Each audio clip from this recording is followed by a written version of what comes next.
Hi everyone, and welcome to the VRCade Podcast, a podcast for arcades by arcades. Now, the last episode we got over 400 views, which is awesome. We weren't expecting to get that many, so thank you all for joining, and thank you for watching today as well. Today we have a guest from SynthesisVR. He is called Shabeer. How are you doing, Shabeer? Good. How are you? Very good, thank you. Very good. And then we have Mr. Chun. How are you, Chun? Hello, everyone. Good, thank you. And how are you? How about you? All good, all good. And Mr. Roland? Hey, everyone. Also doing good. Nice. So, today, so SynthesisVR, for those of you that don't know, is a licensing platform where people can license various games. So we're going to talk to Shabeer about his career and how he got into it and just how SynthesisVR works. Now, we do have a teaser trailer for an upcoming game, which is called Plush Rush. So I'm going to play that now real quick, and then we will be back in a second.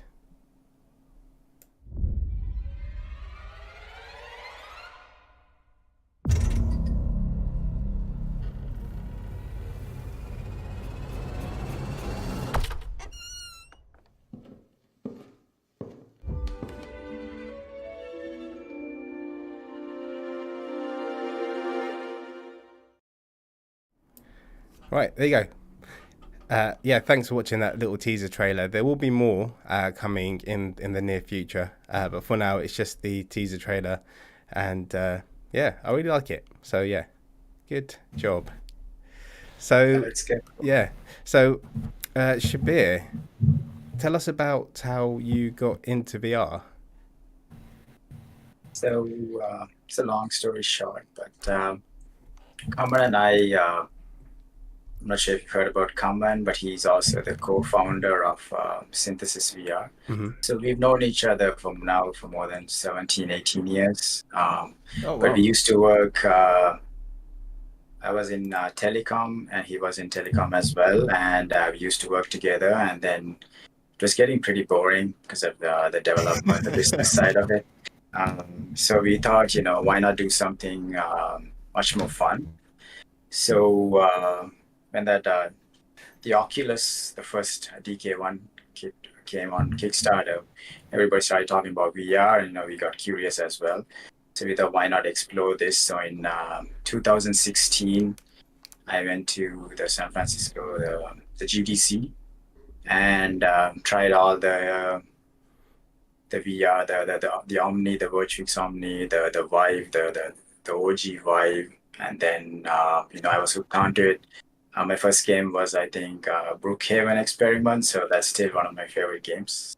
So it's like one of those old games, but the first experience was really cool. So we thought, this is something that would be nice to do, a little bit more fun than the telecom industry. So then we decided to open our own arcade, because at that time in 2016 there were not too many locations or developers in VR. It was just a handful, I think. Job Simulator, Arizona Sunshine, and Raw Data. These were like the three popular games at that time.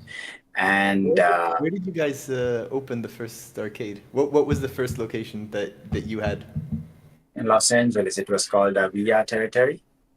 So we opened our first location in 2016 in VR Territory. It was one of the very first in the world. V and then Control V were the only locations at that time. And there was another one from Private Label, I think. So there were these three locations at that time, and people would come in and take a look at. So at that time, we were selling technology, and we still wanted to, and everything was done manually through, and it was hard even talking to the developers about licensing and stuff, because nobody knew this was even a thing at that time. So we met with the Raw Data people and everyone else, and it was crazy even convincing them. But soon, locations started popping up, and by 2017 there were hundreds. But when we initially started, even people didn't know what VR was. The customers were even scared to put the headsets on and stuff like that. We had a fun time because we would see like customers running away. Even like you would see this buff guy, tall buff guy. He would play this Brookhaven. He would get so scared he would just run away. So it was crazy. And Richie's Plank was another really cool experience. You would see people just crawling on the floor and stuff like that. So it was a cool experience. But when we started running the arcade, that's a little. I guess the question was, how did I get into VR? So I guess No, it's really cool because you were really on the sort of first wave of VR arcades and at the very beginning of it, right? Which means, like, now I guess almost 6 years later, right? You kind of saw the entire development from having this very first location to with the sort of, as you mentioned, OG vibes through to today where you have, I think, design-wise, very different setups. Yeah, definitely. But still, that's one of my favorite headsets because it's pretty robust, except for the controllers that would always break. And then one of my employees had a cool fix for the thumb pad because that was the very first part to break. You would have to buy so many controllers just to fix the thumb pad. But then we've tried cool fix and then it started working. So that was like a crazy experience. And then soon you had to put like a small plastic on top of the thumb pad button. Once you remove it, and that for some crazy reason it would fix it. So we would cut these Starbucks, the water cups, and then we would make a small square and then put it on inside the thumb pad and it would work. So it works. I don't know how it would work, but it just worked. So it was mainly the click, that click wasn't registering. So people had a lot of issues with that OG controller.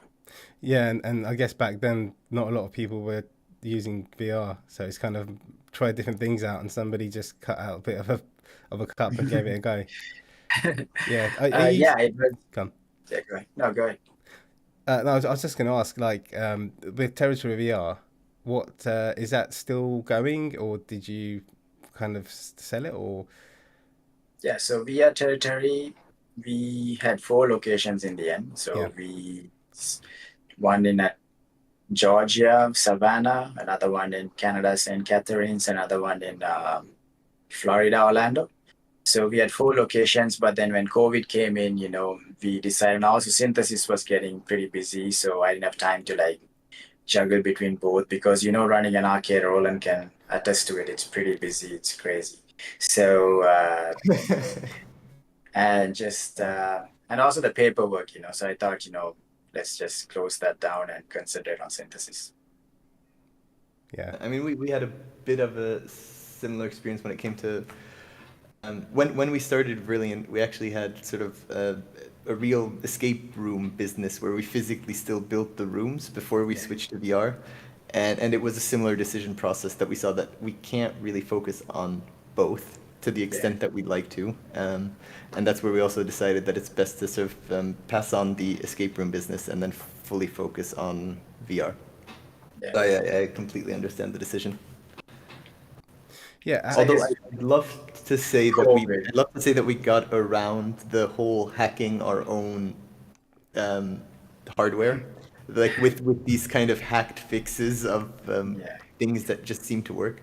So when we started in 2020, we decided the best time to start was in the middle of a global pandemic. So we opened September 2020 and then closed October 2020.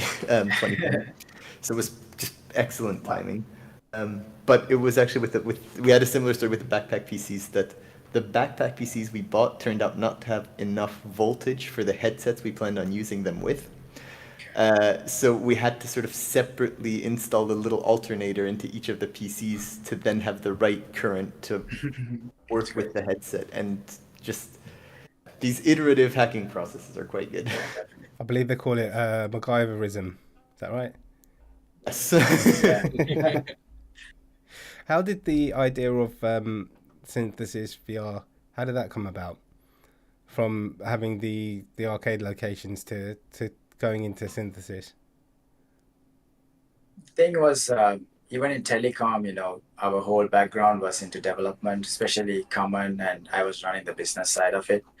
And when we were running VR territory, as I said, we were doing everything manually. You had to like run around to each headset and put the players together, and that was taking a lot. And you had to have a lot more employees. So we want to do something that was a little bit more feasible, much more easier. So we decided to test something out on our own, see how we can make it easier to run, whether we can launch multiple stations together, take in reservations, things like that. Since our background was in the development side, was a little bit, I guess the next step would have been, the logical next step would have been, how we could streamline this process. And then once we started doing that and, it started becoming easy, we tested with real-time employees. I mean, with the employees, with the real-time customers, feedback, everything, so it was pretty nice to test everything at our own location to see what works, what doesn't work. And then we started seeing other people opening up locations and, they wanted something similar. So we, gave them to test and, that's how Synthesis was born. So in a small process like that. So was the idea always to build a platform through which you can help other arcades, or was it really, or was the whole thing first, we need a better system for our own arcade to be able to run the games more efficiently? Then that kind of grew into it. I would think the latter, like we needed something to run at our own location in a better way. But then when other people started requesting it and they started liking it, then we thought, because our whole, as I mentioned, was the software, the development side, it made it much more easier, I would say, to, move into that process. What about the name Synthesis? Like, where did that come from? What was the kind of inspiration behind that name? I wouldn't say any. I don't want to give like a crazy story or anything like that. It's just,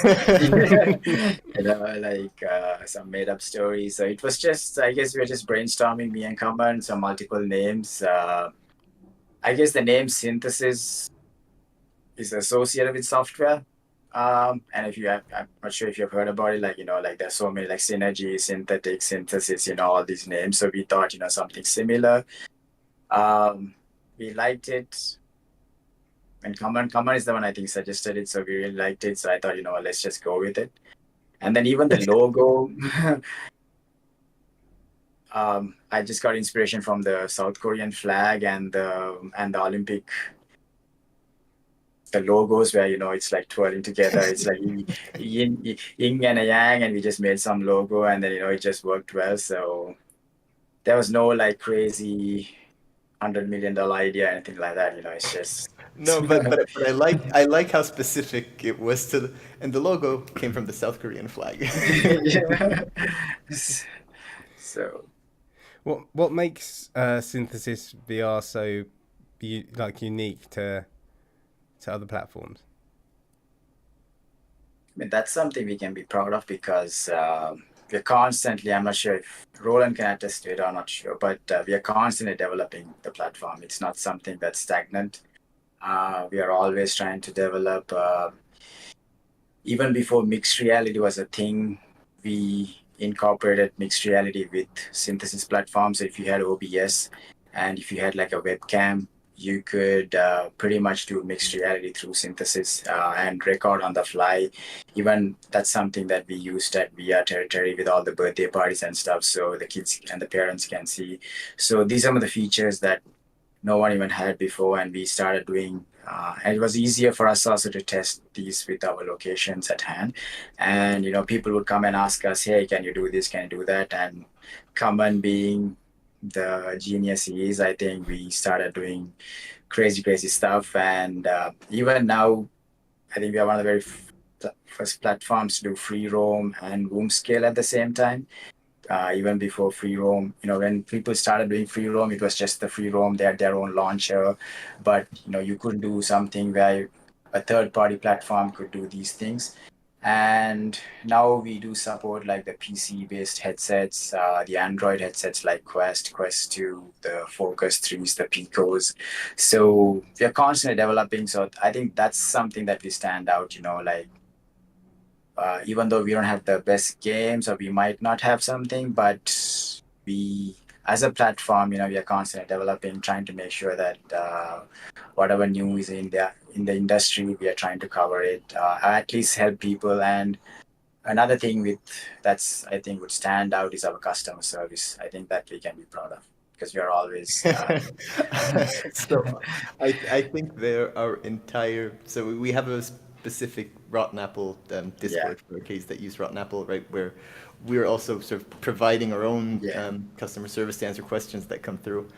But I think everyone who's in that Discord also knows Kamen, who, if you're still watching, Kamen, hi, just as the standout go-to person on technical questions, who's always ready to help. So that I have to say, you guys are doing an incredible job at.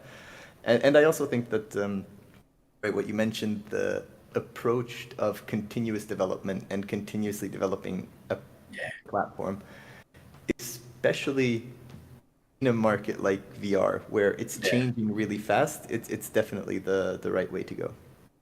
Yeah, so we don't worry about anything else, but just continue improving what we're offering, and I think that would change definitely. So what makes up the SynthesisVR product line? Sorry, I got some feedback there. What makes up the Synthesis product line? What makes up? So mainly it's just as you mentioned, we provide two different types of products. One is the Synthesis subscription, where the management part of it. So where you could use Synthesis to manage your location, take in bookings, and so many other things. These are some of the small aspects, but with Synthesis, you can pretty much do anything you want in VR, or like even set up your own to attendant, or an attendantless kiosk. You can set up pop-ups. You can even control Internet of Things like devices and stuff through Synthesis. You can take in bookings. We have APIs, webhooks, things like that, so that way you can create your own solution if you wanted. There are some. We did something with Spark XR where for the tourism board of Saudi, they created their own enclave with fans and heated pads and stuff, and then they use Synthesis for the customer journey where you would register the customers, then start the session. You can even use last year IAPA, we kind of displayed like a kiosk system where you could use Synthesis to create a kiosk. So you can pretty much do a lot of things with Synthesis. It's more like a huge platform. So that's on the platform side of it. And then on the licensing side of it, we license games. We have like our own content store where people can come in and choose the games they want to license, and then we track everything, and they only pay what they play for. So it's a pretty easy, robust model where they can license games and start using it for their customers. Nice. Yeah, there's a lot going on there. So I think there's a couple of things that I think are worth clarifying. This is something that I, for example, didn't know for a long time. IAPA, that's the International Amusement. Yeah, I don't know what the rest of the letters stand for, but it's a large expo basically focused on location-based amusement. Yeah. So if you come to Orlando, Florida, go ahead. Sorry. So IAPA, let's stay on that. So what's IAPA? I haven't been. You have. What's the? So IAPA is like the largest show, especially the Orlando one. It happens every November, and now they have IAPA Europe and an IAPA Asia as well. So it's like one of the most largest shows for all the family entertainment attractions. So if you are running an attraction, that's where to be. It's not just for VR, it's for everything. So you get all the arcade machines, all sorts of attractions. You even have like roller coasters. roller coasters in there as well inside the show. So you get all the stuff, like, so they display everything, water park. So that's where you would see like what's new, what can be done. And every year it's been a huge VR presence, slowly. So, and people who are buying stuff, they make a decision coming to IAPA Orlando. So if you want to sell something, that's the best place to be. And the second thing that that you mentioned before that I want to ask into a bit is you mentioned the kiosk system or kiosk. For anyone who's watching who doesn't necessarily operate or run an arcade, what's a kiosk?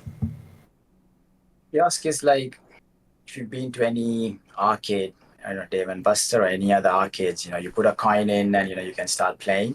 So something similar you can do with VR as well. There are some, there are examples like that already, but I'm not sure anything is like totally attendant free, because VR, there's always something going on. So that is the goal. So we are also striving towards it, but at least with Synthesis, you can pretty much go through the customer journey. A customer can come in, he can put his name, he can select his time, he can choose a game, and then you can pay for whatever. You can accept credit cards, you can put a token, stuff like that. So Synthesis supports all that. Also, we have like something called a demo mode. Also, we can detect when the headset is actually moving and then start the game when the headset is moving, and when the headset is idle, then the game stops. So these types of functions would make running a kiosk much more easier.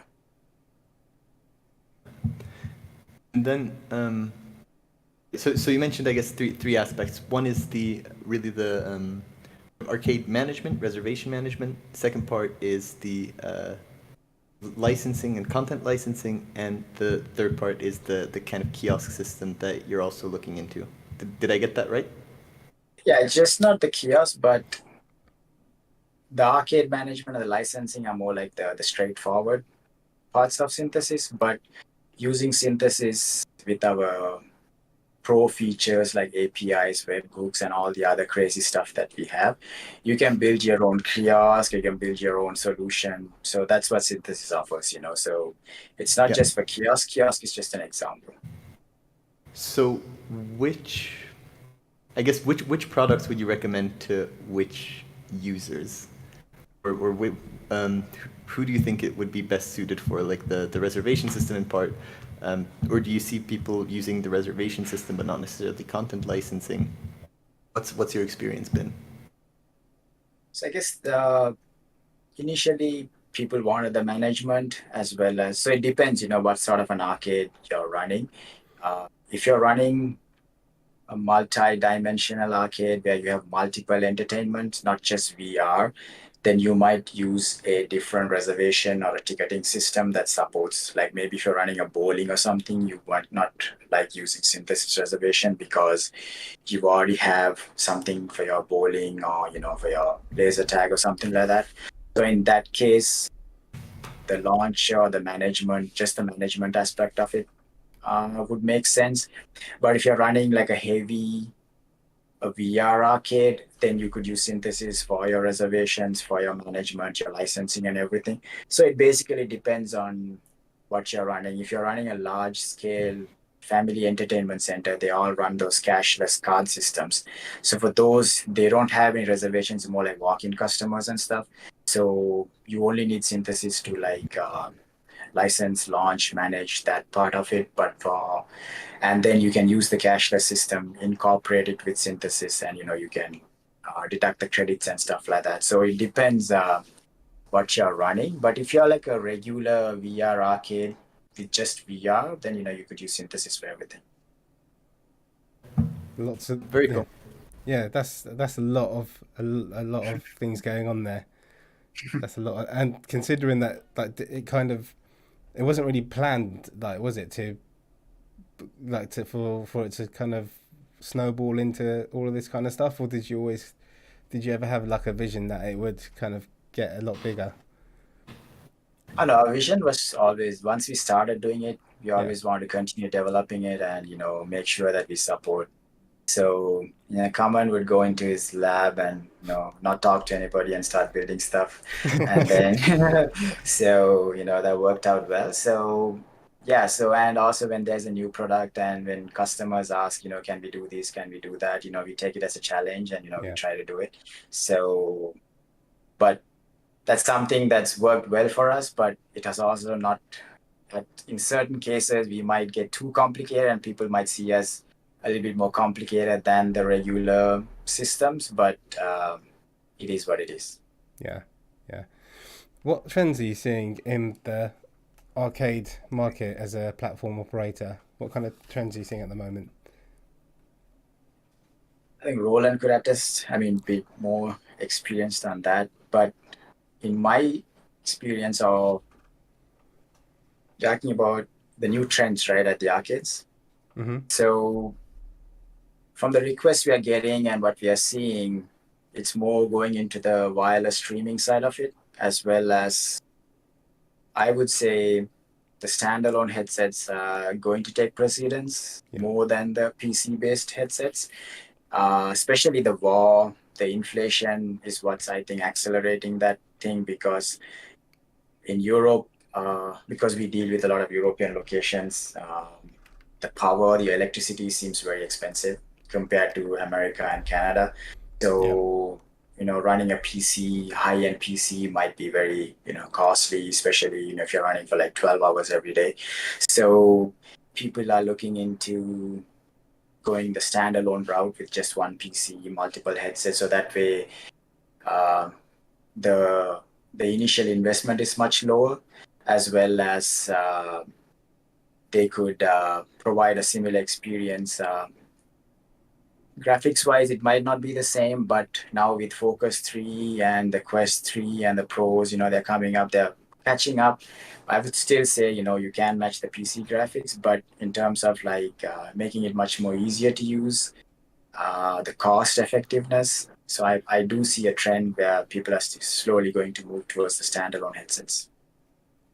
Yeah. That's even like at home as well. Standalone is the biggest one, isn't it? Yeah. Well, for those that don't really know or haven't been to a VR arcade, what's the biggest difference between like VR arcade and doing VR at home? Before, that's why I tell you, even the locations that are starting right now is VR is not a technology anymore. It's an experience now. It's a much more like a social experience. So you're selling an experience. You're not selling technology. It's not like going into a movie theater and trying to see IMAX, but you're trying to watch the latest Avenger movie or something, which is crazy. So so you got to sell that experience at VR. So that's the biggest thing. People come when you're playing at home. It's not like a social experience, even though sometimes you might play a multiplayer game. You can have fun with friends. Chill out, watch them play, make an ass out of themselves, and but you're still watching them. Having fun and stuff like that. So that's the fun part of it. And also, for some reason, kids love VR more than adults. We've had so many birthday parties before, and they love it. So it's, I guess, the social experience is the biggest difference. And the other thing is, if you're living in an expensive city like LA, San Francisco, or even Toronto, my experience, space is of premium, and to play a good VR, you need at least a 10 feet by 10 feet space and stuff like that. So, and for all your friends to have that kind of a space, and then it's hard. So I guess the arcades are here to stay. Yeah, I have like 3 headsets, but not a big play space. So like, if there's 3 of us playing, walkabout mini golf, we'll probably end up beating each other. So I've done 2. A mobile VR arcade came over to my house, so I could test out the arcade experience, and there was 2 of us, and you need a lot more space. You need quite a lot of space. Yeah. To enjoy, really, you need a lot of space. Yeah, definitely. Even like my space now that I stream in, it's still not enough. It's like it's never enough, no matter what you do. Definitely. What are some of the challenges that you've faced with SynthesisVR? What are the biggest challenges that you've come across? Um, I guess the biggest challenge initially was COVID. I guess for everybody, especially in the entertainment industry. For about 6 months, we had zero income. But the good thing was we are a pretty lean team, so we were able to navigate through that. And so that's some of the challenges. And now, as I mentioned, the inflation, the war, is putting a huge dent on VR locations. And for some reason, even though VR is such a fun thing to do, the consumers still haven't caught on to it. Like I would say, like how the PC gaming or the Xbox or PS4 has come in, so that's been a little challenging because you have to educate the customer still to come try VR, and maybe the nausea, some of the experiences they might have had, might have put a bad taste regarding VR. So that's something, it's challenging, but. And the other thing is locations not doing VR properly and thinking VR might not work because they're trying to still sell technology instead of trying to sell it like an experience. And, so these are some of the challenges, but nothing crazy other than COVID. And, as you said, and now with the inflation and the whole war thing, but I guess human beings are a resolute bunch, so we'll get over it.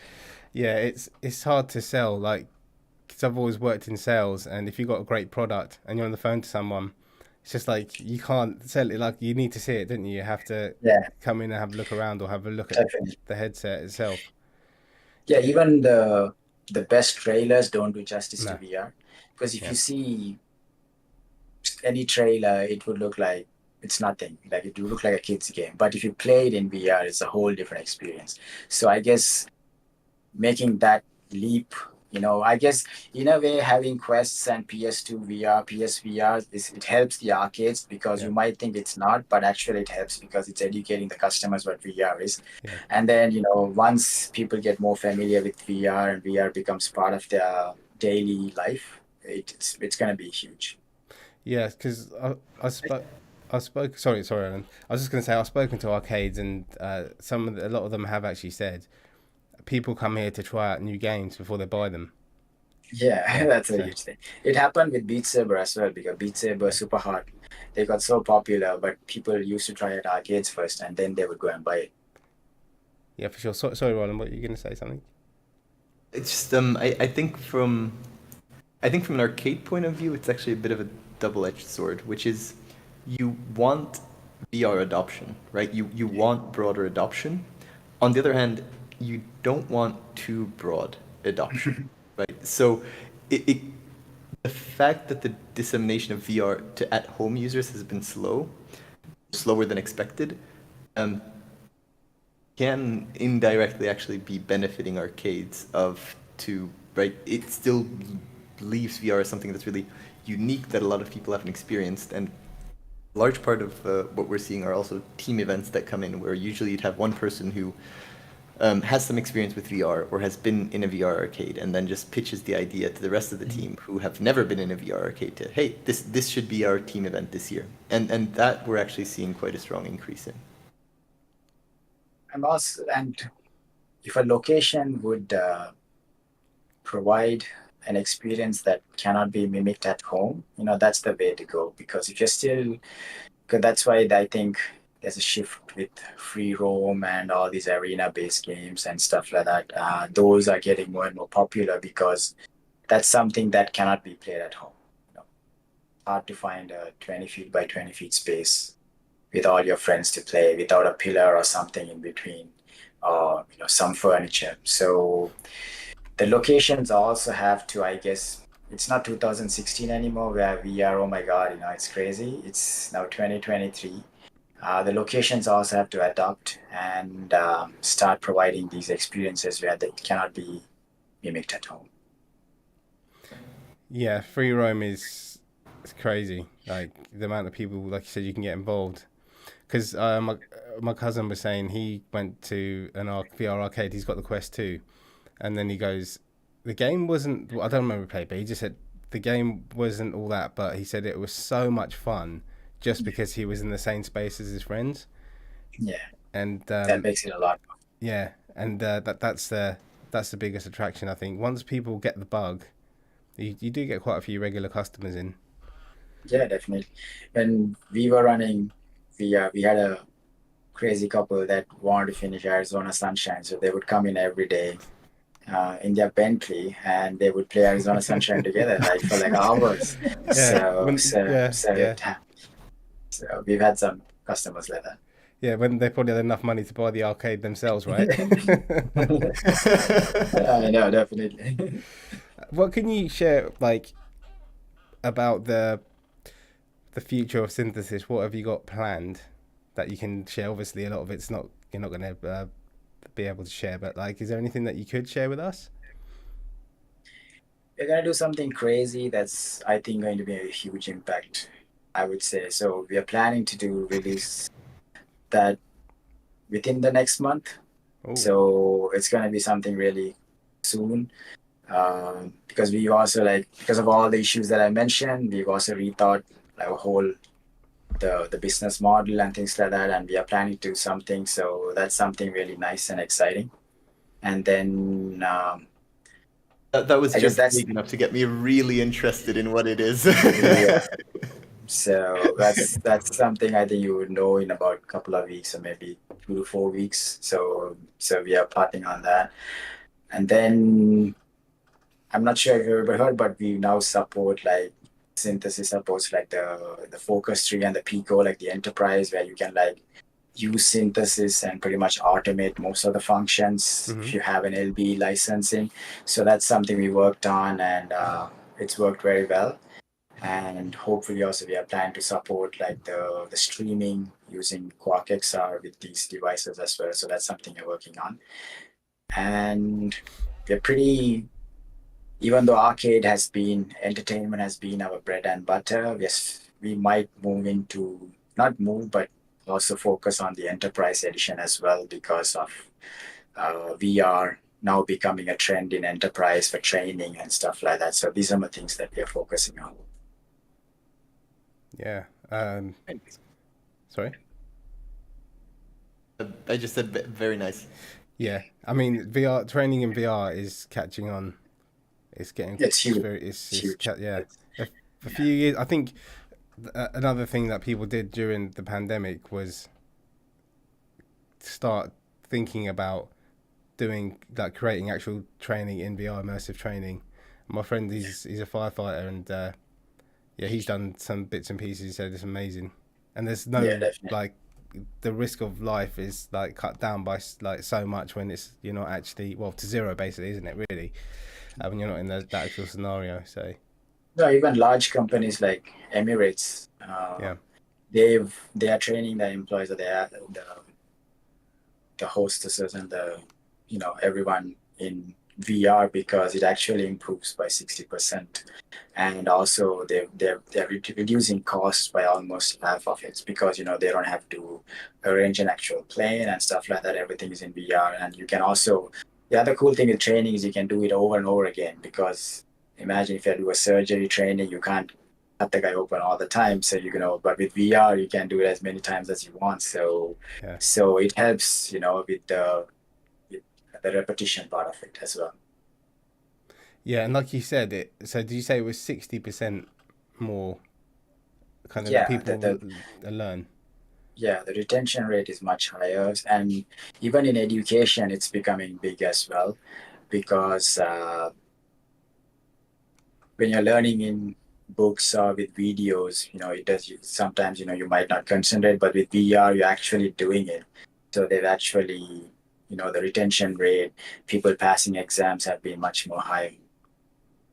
Yeah. And there's a company in Germany actually that I was talking to recently, and what they did was they basically, along the German curriculum, built biology classes for schools. And I don't know if you've ever seen sort of Miss Frizzle's Magic School Bus, which shrinks down and lets you go into the human body and kind of explore it. But it's basically that you're sort of going through the different parts of the person and really seeing, like, okay, these are the red blood cells, white blood cells, mitochondria, powerhouse of the cell. pretty cool. Yeah, I've considered that there's some like human anatomy ones as well, and I've done little Yeah. demos and stuff. It's so cool. Like, Yeah, we have it's, something called Victory XR. We partnered with them, and they have like a biology thing where with human anatomy, frogs, pig, catfish, stuff like that. So it's pretty cool because now you can. Because I did biology when I was in high school and I hated it, but this way, so yeah, this it makes it much more interesting. and it saves hundreds and hundreds of little frogs' lives, doesn't it? Because it's all in VR. Yeah, all in VR. Okay, before we get too sidetracked on biology, let's bring it back to Yeah. to arcades. What do you think are the most important factors that make a VR arcade successful? I think the first thing would be customer service. It's not about technology. Mm-hmm. As I said, running a VR arcade is about a social experience. So if you can provide that, make people come back again. The technology and that would take care of itself because most of the people who come to VR arcades, I would say even 80% of them are like all newbies or who have not tried VR or doing it for the first or second time.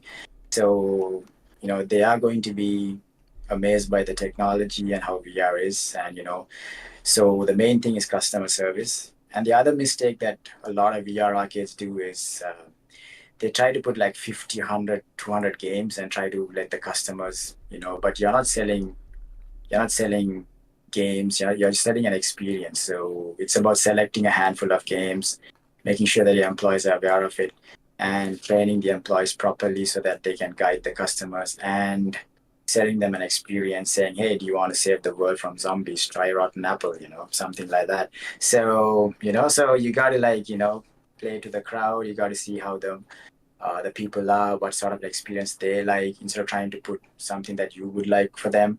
So, so that's, I think, the key. And another thing I noticed is employees do get a little lazy when it comes to games. So they always put the same game over and over again, because if you see even now it's 2023, some of the games that were popular in 2016 are still popular, even though there are so many other good games. So the owners, I think, should make an effort, or the operators, to introduce new games, train the employees, and then make sure those games are in your portfolio, and they can try different options, and concentrate on parties, birthday parties, because those are huge, and events. That's going to be the biggest difference. Yes. Yeah. I think in our case, it's almost a third of our arcade revenue actually comes from team events, birthday parties, these kind of things. So they actually make out a big chunk of the work. It's always, because even when we were running, like I would say 70% of the revenue comes with parties, events and stuff, because kids love it, and they want to impress their friends, things like that.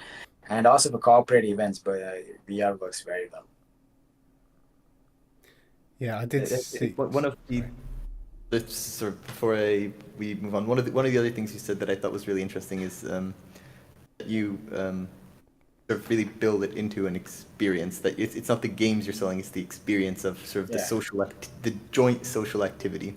Yeah, definitely. I think one of the things that we do, even though it's not entirely necessary, but it's been working really well for us, is when people come in, I think, Sean, I think you instructed our game masters to actually do that, is the people sit down and we walk them through the different games, trying to figure out their likes and dislikes. And generally, you'd be able to sort of, within the first, I'd say 15 seconds, be able to tell, okay, this is probably going to be the right game, and But I actually think this whole introducing each of the titles, this is what this is about, this is what that's about, what would suit your palate the most, is actually quite a bit of, I think adds quite a bit to the experience. Definitely. Yes, yeah. There is one arcade that I've been talking to that does it very much like a 5-star kind of restaurant experience, and they're doing really well. Like, they did very well, and they said we stay with them the whole time. Sometimes we play with them.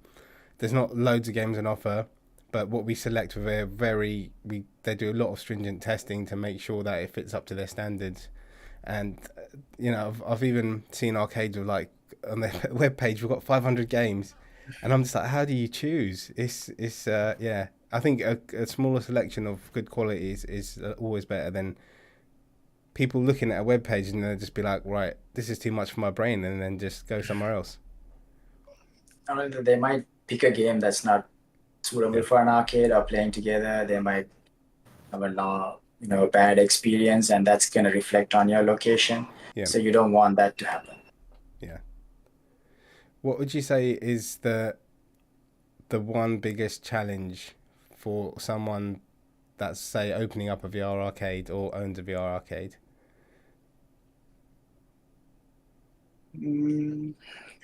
Not sure how to say like a one big challenge, but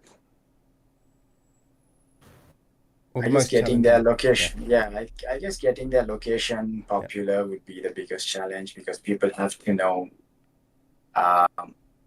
Because don't think if you open a VR location, people are gonna come in. Like even before you open a location, you got to make sure you got to market. But that doesn't mean you got to put tons of money in Google and Facebook ads and stuff like that. You got to be clever about it. Make sure you involve the local community, the other businesses. You can do some joint promotion that works very well. So if somebody goes to a bowling center that's very popular, you could say, but if you bowl here, you can get 10% at this VR place. So doing some of these kind of things would be, so I guess getting people in would be the hardest thing. Yeah. But if they do it right and if they plan it properly, I think it would be a huge success. Yeah. Well, we're sorry, go ahead, Shabeer.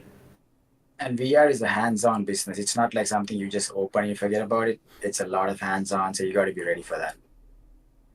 Yeah. I think Chun can talk a lot about how hands-on he needs to be when it comes to our operations. Chun's been very quiet. Now he's going to have a lot to say. No, it's fine. I'm just enjoying listening to you guys, and I mean, if I'm needed, I will be there. But Roland speaks for me, so everything is fine for now. No, I mean, I'd actually be curious to your opinion to the same question that Serge mentioned too. Biggest operational challenge that you faced? I guess, yeah. I mean, at the beginning, I think it was the technology. I mean, we talked about it early on. You really have a learning curve, and at the beginning, nothing is working like it should. And there's a lot of challenges that you have to tackle and that you have to overcome before it works smoothly. But when it does, everything is great. But I think at the beginning, if anyone is listening and is thinking that, hey, I want to start a VR arcade business, I think the technology part was, a really tough topic to overcome. Especially with the Vive sensors, it could go crazy, but now it has improved a lot, and also with the inside-out tracking, that has helped a lot. Yeah. Is there? Go on, Chan, sorry. No, nothing. I was just, thinking about if to ask Shabeer as well. If arcades are trying to open a new location, do you think that it is worth it to also consider free roam at this moment? Or do you think that it's music for the future? I think you have to do free roam at this moment. It's not, as I said, it's not 2016 or 17 anymore. People have headset, they know what VR is. So I think free roam should be a big thing. Yeah, I do speak to a lot of arcades that are trying to smash wall downs, get rid of pillars in the middle of rooms, and try and make free roam work, because it just opens up a lot more options. And plus, it's the whole thing of what, like we said before, with in the group and you're walking around together. That makes a much better kind of selling point to have to everything under one roof. It makes it much more realistic, right? Yeah, definitely. Yeah, because I haven't done a lot of free roam stuff. I've done a little bit here and there, but not like, I'm always in my VR space. So I will be in the studios at Brilliant next month. So I'll be doing free roam gaming with these guys, I guess. You can be in one of our QA sessions, Serge, and then you get to play it for hours and hours. It's meant to be a holiday. Nah, forget about that. Oh no. Do you have any other questions, Roland? No, but one thing that I would actually add is that, right, to what Shabeer mentioned, that if you're opening a new arcade or opening a new location, you really need to market it. We're kind of going through exactly this phase with our second location of, it's opened, we are marketing it, we are getting the games in, but obviously in the back of your mind, it's always what can you do on top to sort of, inform the local scene that your arcade exists now, because as you mentioned, right, it's not going to be you open up and people are going to go like, oh, I have desperately wanted to book this VR experience my whole life, finally. But you actually really have to build awareness. And I think, right, next to sort of, right, social media, Google, Facebook, right, the good way is actually to market your location is actually, one, go to the nearby businesses that already exist in your area and just ask, hey, can I deposit a couple of our flyers here? We just opened up, go around, introduce yourself that you exist, to generate some word of mouth. And the second part is actually just really very classic kind of flyers, where, distribute flyers, let people know that you exist and your arcade is there. And I actually think cool way quite a bit. Another nice way is also doing like these small events or doing private events, or like for schools. We did some for schools and stuff, and we would then distribute flyers there and all. So that's also a good way to get your local community involved. But a huge mistake locations make is they think if there are multiple universities or colleges, they might get customers, but that's not true, because college kids are busy doing something else. So, and also they don't have the money to spend on VR. So it's mostly for families, kids, corporate. So your target audience is totally different. It's not your couch gamer who's going to pay PS4 who's going to come to VR. So you got to keep that in mind, because a lot of locations, they do make that mistake saying, I have like so many universities or so many colleges in this vicinity and I'm going to open a location there. That's not your target audience. Yeah, I think that's actually really, really sound advice, because it also fits our demographic, which is that we really haven't seen a lot of students.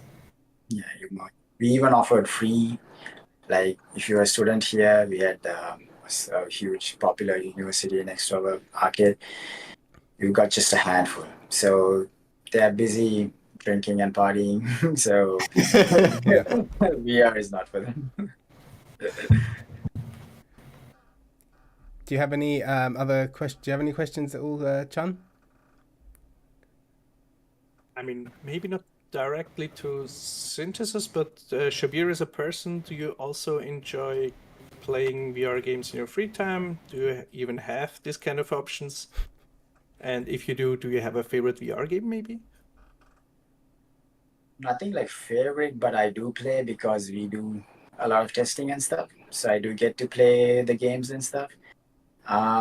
But now I played so many games, it's hard for me to like favorite kind of game. But I do love, like, from those days I used to like Brookhaven a lot. I loved Pistol Whip.